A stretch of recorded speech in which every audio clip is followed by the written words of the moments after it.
Hello everyone, इस video में हम लोग क्लास 12 एनसीईआरटी चैप्टर 3 मैट्रिसेस का फर्स्ट एक्सरसाइज को सॉल्व करेंगे। तो चलते हैं पहले क्वेश्चन पे। क्वेश्चन है कि इन दी मैट्रिक्स ए, यहाँ दिया हुआ है एक मैट्रिक्स। उसमें पहला क्वेश्चन कह रहा है कि बताओ कि ऑर्डर क्या होगा उस मैट्रिक्स का। तो हम लोग जानते हैं कि जो ऑर्डर लिखाता है वो number of row into number of column होता है। तो यहाँ पे अगर देखा जाए तो रो किसे कहते हैं, जो इस तरह के होते हैं, एक एक दो तीन। तो यहाँ पे 3 रो है एंड कॉलम कितना है, 1 2 3 4, टोटल 4 कॉलम है। तो यहाँ पे हो जाएगा इसका ऑर्डर 3x4। तो यहाँ से फर्स्ट का आंसर आ गया कि कितना इसका ऑर्डर क्या होगा इस मैट्रिक्स का, तो हो जाएगा 3x4। एंड नेक्स्ट क्वेश्चन है कि द नंबर ऑफ एलिमेंट्स। तो नंबर ऑफ़ एलिमेंट्स निकालने के लिए करना क्या होता है ना, कि बस ऑर्डर को मल्टीप्लाई कर दीजिए। अच्छा हाँ, यहाँ पे ऑर्डर में कभी यहाँ पे इसको मल्टीप्लाई करके लिखना नहीं होता है, बस ये 3x4 लिख दीजिए, यही हो जाएगा ऑर्डर। बट जब नंबर ऑफ़ एलिमेंट निकालना होता है तो यही ऑर्डर को बस सिंपल मल्टीप्लाई कर दीजिए। तो क्या हो जाएगा, 4 3 जा 12। तो यहाँ पर टोटल कितने एलिमेंट होंगे, 12 एलिमेंट होंगे। एंड नेक्स्ट कहा जा रहा है कि राइट दी एलिमेंट्स। कह रहा है पहला A13 कौन होगा, A21 कौन होगा, A33 कौन होगा। तो यहाँ पे जो फर्स्ट में कहा जा रहा है कि A13, इसका मतलब क्या है कि ये रो को बताएगा एंड ये बताएगा कॉलम को। जैसे कि यहाँ पे है रो कौन सा कह रहा है कि फर्स्ट रो का देखना है, यानी फर्स्ट रो में देखना है, ठीक है। एंड कह रहा है कि कॉलम कौन सा लेना है, थर्ड। तो ये हुआ फर्स्ट सेकेंड थर्ड, जहाँ पे ये क्रॉस बन रहा है वही एलिमेंट हो जाएगा A13। तो यहाँ पे क्रॉस कहाँ बन रहा है, 19 पे, तो इसका A13 एलिमेंट हो जाएगा 19 ना। अगला क्वेश्चन देखते हैं क्या कह रहा है। अगला जो एलिमेंट निकालना है हम लोग को, निकालना है A21।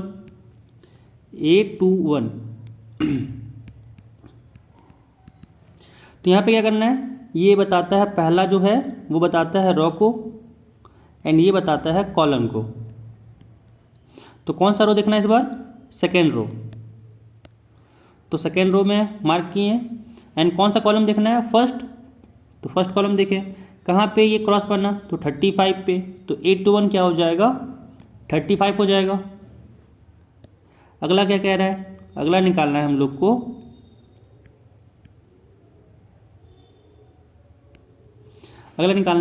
A33। अब क्या करना है, अगेन इसमें भी कह रहा है कि इस बार थर्ड रो को देखना है एंड थर्ड कॉलम को। तो फर्स्ट सेकेंड थर्ड, ये थर्ड कॉलम हो गया। एंड इसमें क्रॉस कहाँ बना, इस वाले में। तो इस वाला एलिमेंट कौन सा है, -5 है। तो इसका जो A33 हो जाएगा वो हो जाएगा -5। अगला कह रहा है कि 8 to 4 निकालना है ना। तो क्या करना है, सेकेंड रो हो गया। कह रहा है फोर्थ कॉलम देखना है। तो फोर्थ कॉलम देखें कौन सा एलिमेंट आया, 12। वैसे ही अगर 8 to 3 निकालना चाहें तो क्या हो जाएगा, second row and third column. तो यहाँ पे थर्ड कॉलम बना, एलिमेंट क्या हो गया, ये 5/2। तो यहाँ से आ गया ये 5/2। तो सारा एलिमेंट यहाँ पे निकल गया एंड फर्स्ट का यहाँ पे क्वेश्चन का कंप्लीट हो गया। नेक्स्ट क्वेश्चन कह रहा है कि if a matrix has 24 elements, what are the possible orders it can have. And I कह रहा है कि what if it has 13 elements. तो पहले कह रहा है कि 24 एलिमेंट्स आपके पास है, तो इस बताओ कि कितना कितना ऑर्डर का मैट्रिक्स पॉसिबल है यहाँ पे। तो जितना इसका मल्टीप्लिकेशन कर सकते हैं, ठीक है, उतना ही ऑर्डर पॉसिबल है। जैसे कि 24 को हम लोग क्या लिख सकते हैं, हम लोग 24 को लिख सकते हैं पहला कि 1 × 24। तो ये 1 × 24 ऑर्डर का मैट्रिक्स बन सकता है। और अगर ये बना तो इसका उल्टा भी बन सकता है, 24 × 1 का, ठीक है। अब 1 × 24 का जब मैट्रिक्स बना तो उसका उल्टा भी बन सकता है 24 × 1 का, इसमें जिसमें एक रो हो और 24 कॉलम हो। इसमें 24 रो है एंड 1 कॉलम है। नाउ 24 को और क्या लिख सकते हैं, 2 × 12 के फॉर्म में लिख सकते हैं।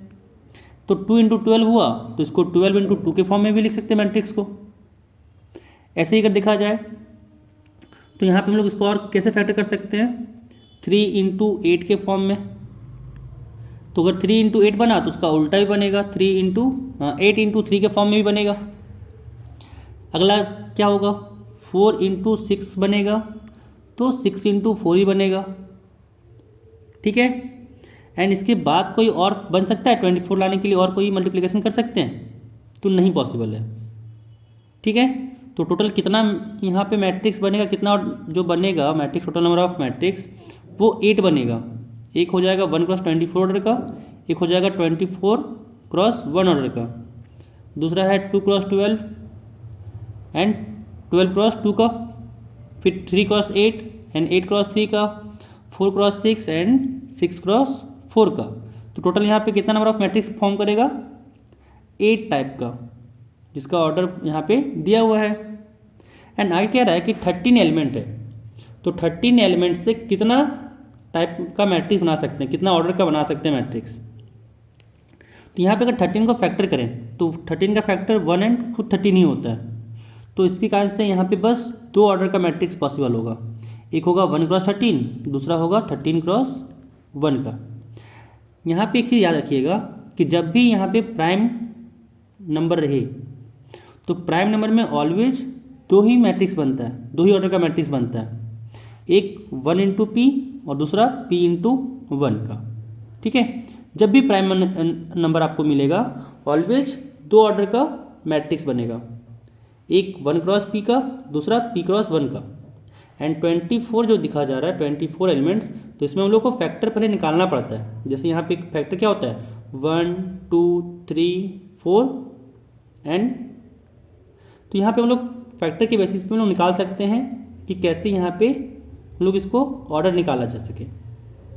ठीक है, तो सेकंड क्वेश्चन भी कंप्लीट हो गया। थर्ड क्वेश्चन कह रहा है कि if a matrix has 18 elements what are the possible orders it can have, and I कह रहा है कि what if it has 5 elements.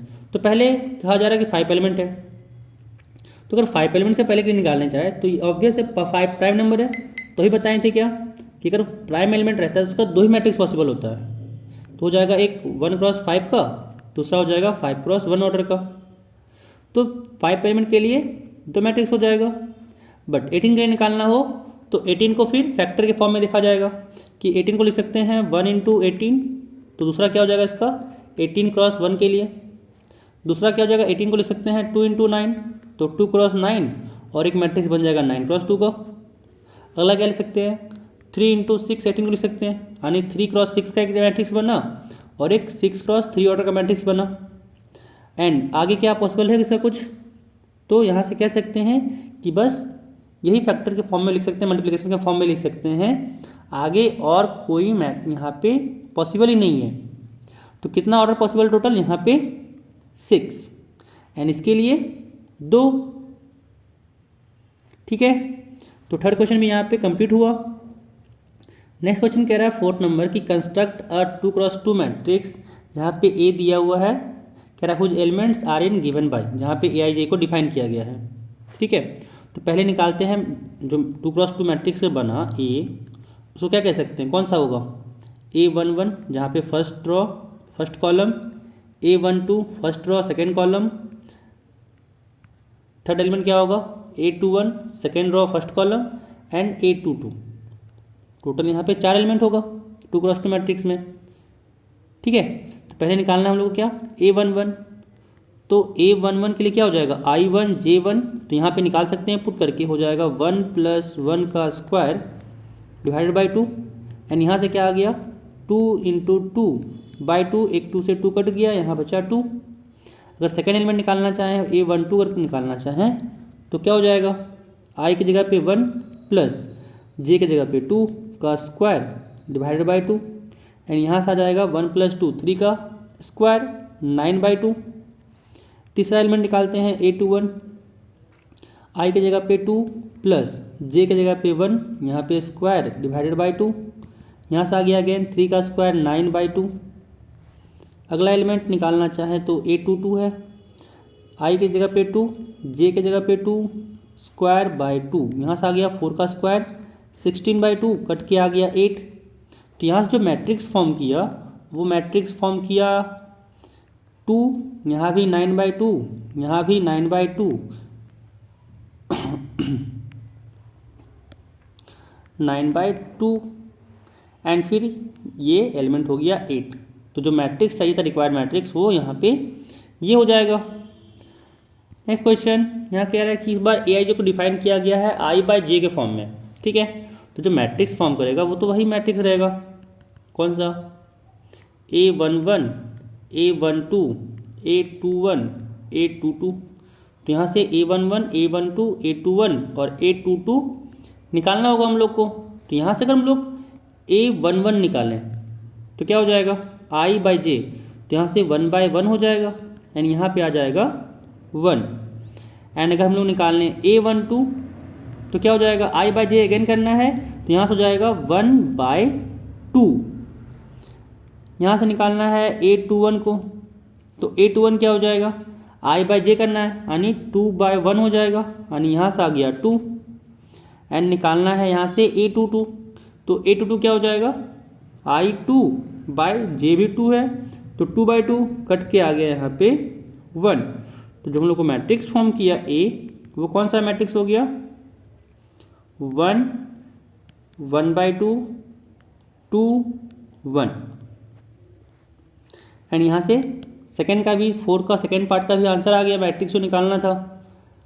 अगला क्वेश्चन थर्ड में, फोर्थ का थर्ड पार्ट है, कह रहा है इस बार AIJ डिफाइन जो किया गया है वो डिफाइन किया गया है I+2J का होल स्क्वायर बाय 2। तो मैट्रिक्स पहले यहाँ पे लिख लेते हैं। मैट्रिक्स को क्या हो जाएगा, ये A11, A12, A21, A22। And जब इसको सॉल्व करें तो यहाँ से निकालेंगे पहले A11, तो A11 क्या हो जाएगा, 1 + 2 × 1 का स्क्वायर बाय 2। यहाँ से आ गया 1 + 2 का स्क्वायर बाय 2। और यहाँ से कह सकते हैं आ गया 2 + 1 3, 3 का स्क्वायर 9/2। ऐसे ही हम लोग A22 निकालें तो क्या हो जाएगा, A12 निकालते हैं, A22 नेक्स्ट टाइम निकालेंगे A12। तो A12 क्या हो जाएगा, I की जगह पे 1 + J की जगह पे हो जाएगा 2/2 का होल स्क्वायर बाय 2, और यहाँ पे लगेगा इसका स्क्वायर। तो यहाँ से कितना आ गया, 2 × 2 = 4, 4 + 1 5, 5 का स्क्वायर 25/2। अगर यहाँ पे A21 निकालें तो क्या हो जाएगा, I हो जाएगा 2 + J हो जाएगा 1, इसका स्क्वायर बाय 2। तो यहाँ से 2 × 1 2 हो जाएगा एंड 2 + 2 4, 4 का स्क्वायर 16/2, तो यहाँ से 8 आ गया। ऐसे अगर A22 निकालें तो I हो जाएगा 2 + 2 × J भी हो जाएगा 2, यहाँ पे हो गया स्क्वायर बाय 2। एंड यहाँ से आ गया 2 × 2 4, 4 + 2 6, 6 का स्क्वायर 36/2, कट किए तो आया यहाँ से 18। तो जो मैट्रिक्स फॉर्म किया वो कौन सा हुआ, उसका एलिमेंट्स हो गया 9/2, 25/2, 8, 18। तो 4 का थर्ड पार्ट भी यहाँ पे कंप्लीट हो गया। नेक्स्ट क्वेश्चन 5 नंबर कह रहा है कि कंस्ट्रक्ट करना है हम लोग को एक मैट्रिक्स जो 3x4 ऑर्डर का है एंड कह रहा है उसको एलिमेंट जो दिया गया है वो AIJ = है 1/2 मॉडुलस ऑफ -3I + J के फॉर्म में। तो पहले हम लोग 3x4 मैट्रिक्स का एक मैट्रिक्स बनाते हैं, 3x4 ऑर्डर का। तो क्या हो जाएगा, एलिमेंट्स जिसमें कह रहा है 3 रो हो 4 कॉलम हो, तो एलिमेंट्स कुछ इस तरह का होगा, A11, A12, A13 and A14। 4 column यहाँ हो गया। अब कितना रो बनाना है, 3, तो यहाँ पे क्या होगा, A21, A31। अब आगे एलिमेंट लिखते हैं, हो जाएगा A22, A23, A24, A32, A33, A34। तो टोटल यहाँ पे 12 एलिमेंट निकालना है हम लोग को। तो अब निकालते हैं यहाँ से A11। तो A11 क्या हो जाएगा, 1/2 मॉडुलस -3 × 1 + 1। एंड यहाँ से क्या आ जाएगा -3 + 1, तो -3 + 1 हो जाएगा -2 एंड -2 का मॉडुलस होता है 2, तो यहाँ से आ जाएगा 2/2 कट के आ गया 1। अगला है A12। A12 कैसे निकालेंगे, यहाँ से हो जाएगा 1/2 मॉडुलस -3 इंटू, यहाँ से I की जगह पे हो जाएगा 1 प्लस J की जगह पे हो जाएगा 2 and this is equal to -3 यहाँ पे आएगा -3 + 2 तो -1, तो -1 का मॉडुलस तो 1 होता है, यहाँ से हो जाएगा 1/2। यहाँ से निकालेंगे A13 क्या होगा 1/2 डिवाइडेड बाय -3 इंटू I की जगह पे 1 प्लस J की जगह पे 3 एंड यहाँ से आ गया -3 + 3, तो -3 + 3 यहाँ से कहेंगे तो हो जाएगा 0, तो यहाँ से आ गया 0। अब नेक्स्ट निकालेंगे A14 क्या हो जाएगा 1/2 into modulus of -3 into I की जगह पे 1 प्लस J की जगह पे 4, तो यहाँ से -3 इंटू 1 -3 हो जाएगा प्लस 4 तो 1 आ गया एंड यहाँ से आ गया 1/2। नेक्स्ट एलिमेंट निकालेंगे A21, तो यहाँ से आ गया 1/2 मॉडुलस -3 इंटू I की जगह पे 2 प्लस J की जगह पे 1, यहाँ से आ गया -3 इंटू 2 -6 एंड -6 + 1 हो जाएगा -5, तो -5 का मॉडुलस लें तो हो जाएगा 5, तो यहाँ से आ गया 5/2 एंड जब यहाँ से निकालेंगे A22, तो यहाँ से आ गया 1/2 मॉडुलस ऑफ -3 इंटू I की जगह पे 2 प्लस J की जगह भी 2, तो यहाँ से आ गया -3 इंटू 2 -6 + 2, तो -6 + 2 यहाँ से हो जाएगा -4, तो -4 का मॉडुलस 4, यहाँ से आ गया 2 कट के यहाँ से आ गया 2 एंड अगला एलिमेंट निकालेंगे A23। तो जब A23 निकालना है तो यहाँ से क्या हो जाएगा 1/2 मॉडुलस ऑफ -3 इंटू I की जगह पे 2 प्लस J की जगह पे 3 एंड जब यहाँ पे सॉल्व किए तो हुआ -3 इंटू 2 -6 + 3, तो -6 + 3 -3 हो गया एंड -3 का मॉडुलस 3, तो यहाँ से आ गया 3/2 एंड अब निकालेंगे A24। तो A24 क्या हो जाएगा 1/2 मॉडुलस ऑफ -3 इंटू I की जगह पे 2 प्लस J की जगह पे 4 एंड यहाँ से आ गया -3 इंटू 2 -6 + 4, तो हो जाएगा -6 + 4 -2 एंड -2 का मॉडुलस 2 हो गया, तो यहाँ से आ गया 2/2 कट के आ गया यहाँ से 1। नेक्स्ट निकालेंगे A31। तो जब A31 निकालेंगे तो यहाँ से हो जाएगा 1/2 मॉडुलस ऑफ -3 इंटू I की जगह पे 3 हो जाएगा प्लस J की जगह हो जाएगा 1, तो यहाँ से आ गया -3 इंटू 3 + 1, तो -3 इंटू 3 हो जाता है -9 एंड +1 तो हो गया -8 एंड -8 का मॉडुलस क्या हो जाएगा 8, तो यहाँ से आ गया 8/2 कट के आ गया 4। ऐसे ही अगर A32 निकालें तो हो जाएगा 1/2 मॉडुलस ऑफ -3 इंटू I की जगह पे 3 प्लस J की जगह पे 2, तो यहाँ से आ गया -3 इंटू 3 -9 एंड -9 + 2, तो -9 + 2 हो गया -7, -7 का मॉडुलस लें तो +7 हो गया और यहाँ से आ गया 7/2 एंड ऐसे अगर A33 निकालें तो यहाँ से आ गया 1/2 मॉडुलस ऑफ -3 इंटू 3 साथ में हो गया +3 एंड यहाँ से -3 इंटू 3 हो जाएगा -9 -9 + 3 तो हो गया -6, -6 का मॉडुलस लिए तो हुआ 6/2 कट के आ गया यहाँ से 3 एंड नेक्स्ट एलिमेंट निकालेंगे A34। तो यहाँ से आ गया 1/2 मॉडुलस ऑफ -3 इंटू I की जगह पे 3 प्लस यहाँ से आ गया J की जगह पे 4 एंड जब इसको सॉल्व किए तो -3 इंटू 3 हो गया -9, -9 + 4 हो जाएगा -5, तो जब -5 का मॉडुलस लिए तो आया 5 एंड डिवाइडेड बाय 2, तो यहाँ से जो मैट्रिक्स फॉर्म किया उसका एलिमेंट्स अगर देखा जाए तो फर्स्ट रो में एलिमेंट आया है 1, 1/2, 0, 1/2। तो फर्स्ट रो लिखते हैं 1, 1/2, 0, 1/2।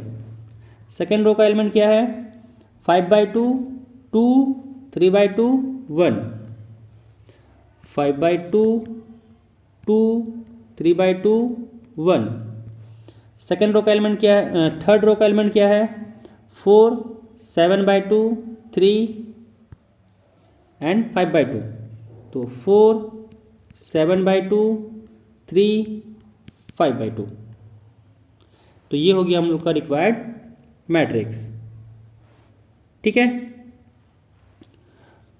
नेक्स्ट क्वेश्चन, इसका 5 का सेकेंड पार्ट कह रहा है कि इस बार जो एलिमेंट्स डिफाइन है 3x4 मैट्रिक्स का, वो एलिमेंट्स है ए आई जे, जो डिफाइन किया गया है वो है 2i - j। तो पहले अगेन मैट्रिक्स लिख लेते हैं। तो ए क्या हो जाएगा 3x4 मैट्रिक्स के लिए, इसमें 3 रो है, यानी यहाँ से हो जाएगा A1 1, A1 2, A1 3, A1 4, क्योंकि 4 कॉलम है। A21, A22, A23, A24, A31, A32, A33, A34। तो यहाँ पे 3 रो हो गया एंड 4 कॉलम हो गया। तो निकालते हैं इसका एलिमेंट्स। पहला निकालेंगे A11। तो A11 क्या हो जाएगा 2 इंटू आई की जगह पे 1 एंड जे की जगह भी 1। तो यहाँ से आ गया 2 इंटू 1 2, 2 - 1 करें तो 1 हो जाएगा। A12 निकालेंगे। A12 क्या हो जाएगा 2 इंटू आई की जगह पे 1 एंड जे की जगह पे 2। तो यहाँ से आया 2 इंटू 1 2, 2 - 2 0। अब निकालेंगे A13।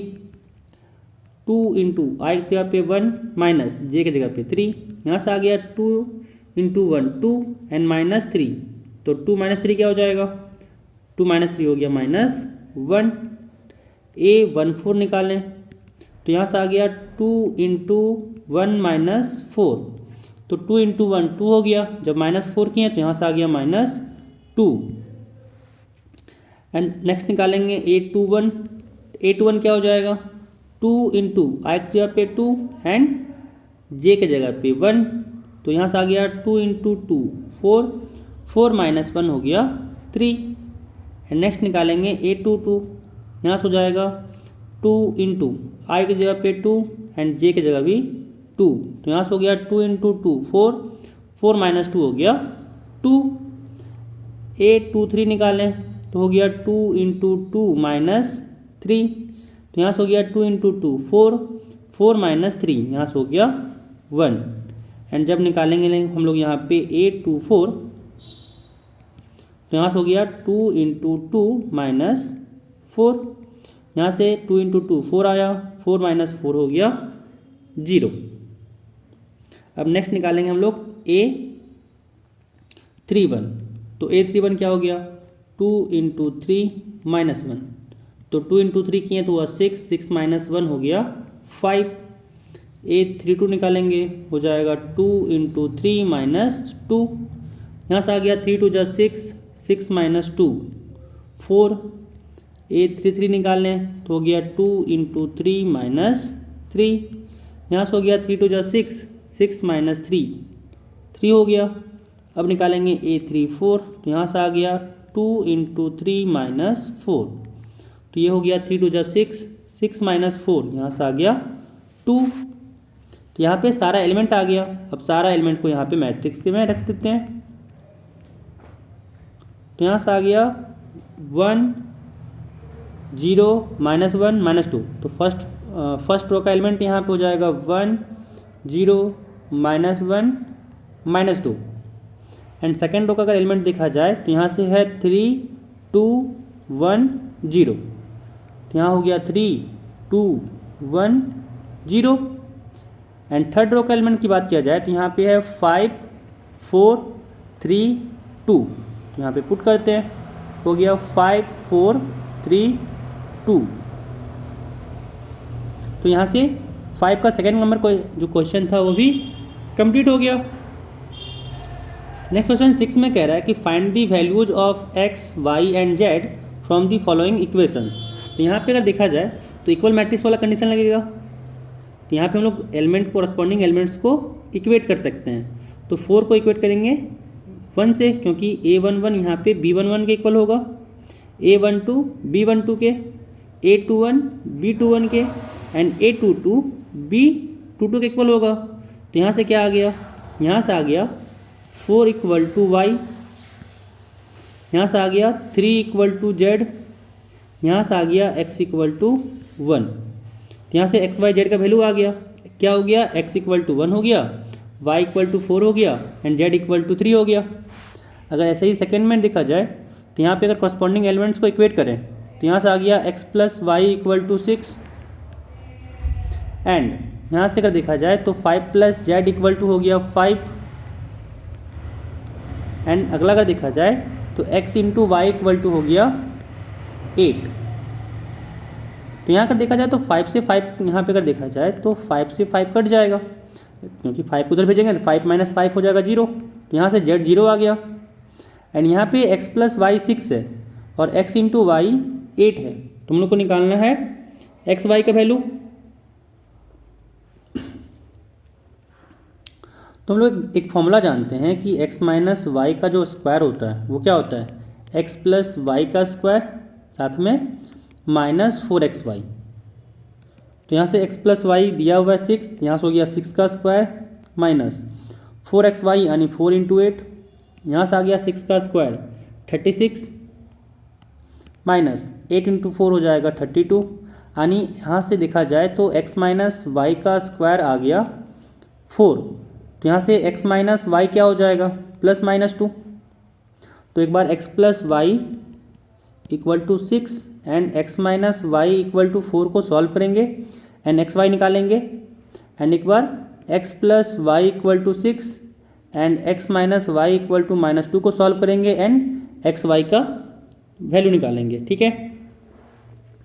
तो यहाँ पे क्या हो जाएगा, इसको अगर सॉल्व किए तो y से y को अगर ऐड, दोनों इक्वेशन को ऐड किए तो y से y कट गया एंड 2x इक्वल टू हो गया 10। यहाँ अगर ऐड किए दोनों इक्वेशन को तो क्या आ गया, 2x इक्वल टू आ गया 10 यानी x इक्वल टू हो गया 5 एंड जब x इक्वल टू 5 लिए तो y इक्वल टू हो गया 1। एंड इस केस में अगर देखा जाए तो अगर इन दोनों को ऐड किए तो यहाँ से आया 2x इक्वल टू 4, तो यहाँ से x इक्वल टू आ गया 2 एंड जब x इक्वल टू 2 को कोई भी इक्वेशन में पुट किए तो यहाँ से y इक्वल टू हो गया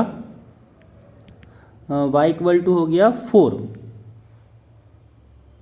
तो जो हम लोग को यहाँ पे एक्स वाई जेड निकालना था तो इस वाले कंडीशन में क्या आ गया, इस वाले कंडीशन से आ गया x equal to 5 y equal to 1 and z equal to 0 and इस वाले कंडीशन से यहाँ अगर देखा जाए तो आ गया x equal to 2 y equal to 4 and z equal to 0। तो यहाँ पे हम लोग को दो तरह के सॉल्यूशन आए, एक ये हो गया एंड एक ये हो गया।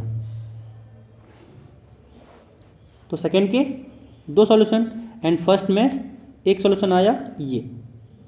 तो ये फर्स्ट क्वेश्चन का सॉल्यूशन हो गया एंड ये हो गया सेकेंड क्वेश्चन का solution.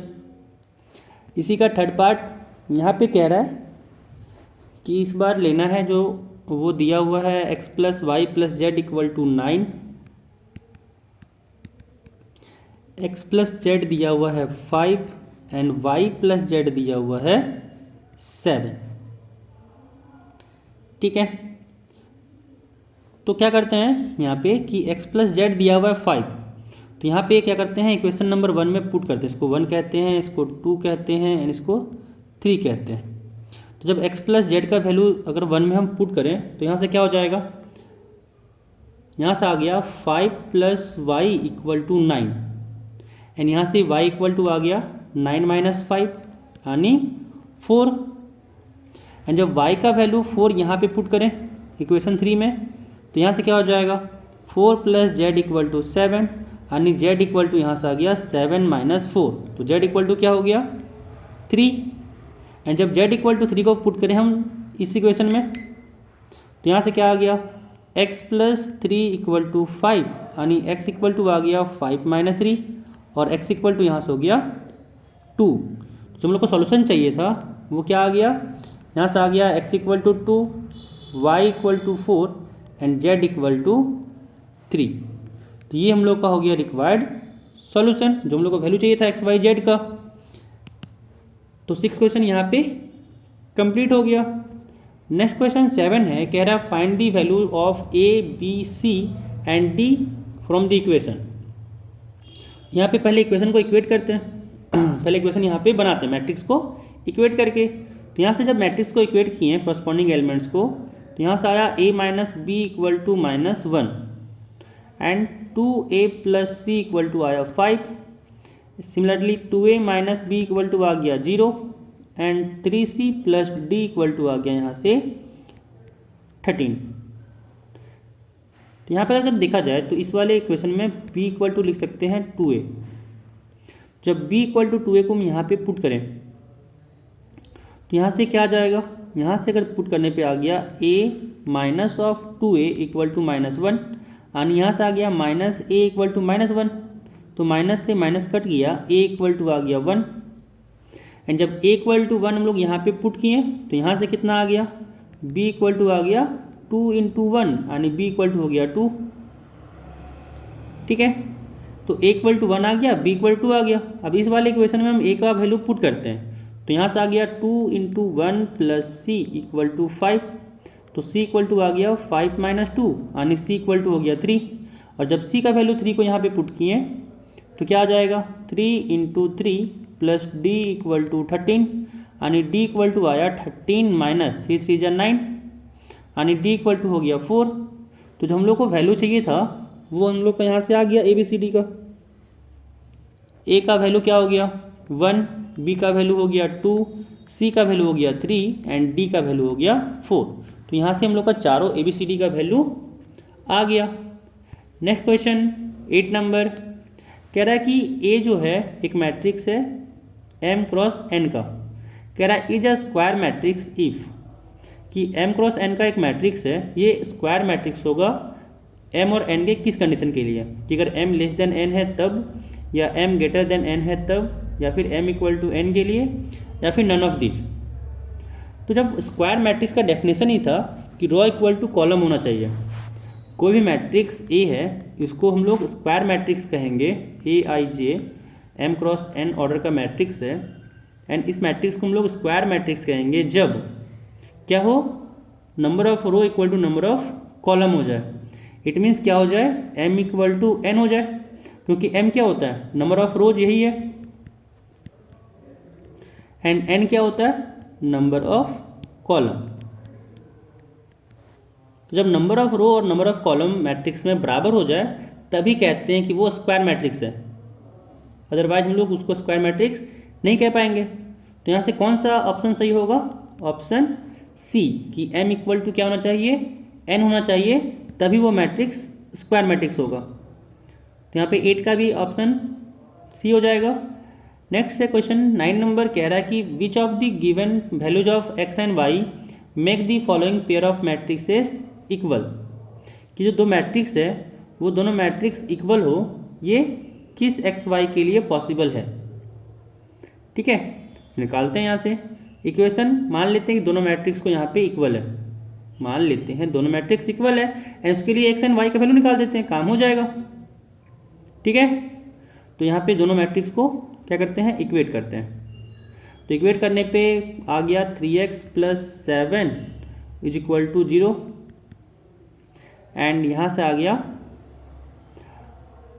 5 equal to y minus 2 and यहाँ से आ गया y plus 1 equal to 8 and यहाँ से आ गया 2 माइनस 3x इक्वल टू 4। ठीक है, तो जब हम लोग पहला इसको सॉल्व किए, पहला इक्वेशन को जब सॉल्व किए तो आया यहाँ से x इक्वल टू -7/3 एंड जब इस इक्वेशन को सॉल्व किए तो यहाँ से आया y इक्वल टू 5 प्लस 2 यानी यहाँ से आ गया y इक्वल टू 7। जब इसको सॉल्व किए इस वाले इक्वेशन को तो यहाँ से आ गया y इक्वल टू 7 एंड जब इसको सॉल्व किए तो यहाँ से आ गया 3x इक्वल टू 2 माइनस 4 को इधर कर दिए, 3x को इधर कर दिए, तो x इक्वल टू आज आ गया 4 माइनस 2 माइनस 4 तो -2/3। यहाँ पे देख सकते हैं कि x का यहाँ पे डिफरेंट वैल्यूज आ रहे हैं और वाई के लिए यहाँ पे सेम है, बट एक्स का यहाँ पे -7/3 आ रहा है एंड यहाँ पे एक्स का वैल्यू आ रहा है -2/3। तो यहाँ पे कोई भी पॉसिबल एक्स एंड वाई का वैल्यू नहीं है कि जहाँ से हम लोग को कह सकते हैं कि दोनों मैट्रिक्स इक्वल है। इसी कारण से इसका जो ऑप्शन करेक्ट ऑप्शन हो जाएगा वो हो जाएगा ऑप्शन बी, कि नॉट पॉसिबल टू फाइंड। ठीक है, तो 9 question complete. Next question 10 number कह रहा है the number of all possible matrices of order 3x3 with each entry 0 और 1 ईच। तो यहाँ पे कहा जा रहा है कि 3x3 ऑर्डर का एक मैट्रिक्स है जिसका एलिमेंट जो हम लोग ले सकते हैं वो हर एक के पास दो पॉसिबिलिटीज हैं कि वो 0 भी हो सकता है एंड 1 भी हो सकता है। तो कह रहा है कि बताओ कितना नंबर ऑफ मैट्रिक्स पॉसिबल है। तो यहाँ पे अगर देखा जाए तो जो मैट्रिक्स हम लोग को बनाना है वो तो 3x3 बनाना है। तो मैट्रिक्स ऐसा होगा A11, A12, A13, A21, A22, A23, A31, A32, A33, ये कुछ इस तरह का मैट्रिक्स बनेगा। अब कहा जा रहा है कि हर एक एलिमेंट्स के पास कितना चॉइस है, दो चॉइस है कि वो 0 भी हो सकता है एंड या वो चाहे तो 1 भी हो सकता है। तो 0 और 1 अगर होना हो तो यहाँ पे इसके पास भी दो पॉसिबिलिटीज, इसके पास भी दो पॉसिबिलिटीज, इसके पास भी दो पॉसिबिलिटीज, यानी कह सकते हैं सारे एलिमेंट्स के पास दो दो पॉसिबिलिटीज हैं। तो यहाँ पे जो नंबर ऑफ मैट्रिक्स पॉसिबल होगा वो क्या होगा, सबके पास चॉइसेस यहाँ पे दो हैं तो हो जाएंगे 2 × 2 × 2 × कितना बार 9 टाइम्स। तो यहाँ से जो आ गया वो आ गया 2⁹9। तो जो नंबर ऑफ मैट्रिक्स जो पॉसिबल है यहाँ पे वो टोटल कितने हैं 2⁹9 एंड 2⁹9 जो आता है वो होता है 512। इसी कारण से इसका 10 का आंसर हो गया ऑप्शन डी 512। तो टोटल नंबर ऑफ मैट्रिक्स जो पॉसिबल होगा 3x3 ऑर्डर का जिसका एंट्री 0 और 1 हो वो उसका जो टोटल नंबर ऑफ मैट्रिक्स आया वो 512 आया। तो यहाँ पे ये जो एक्सरसाइज फर्स्ट एक्सरसाइज था वो कंप्लीट हो गया।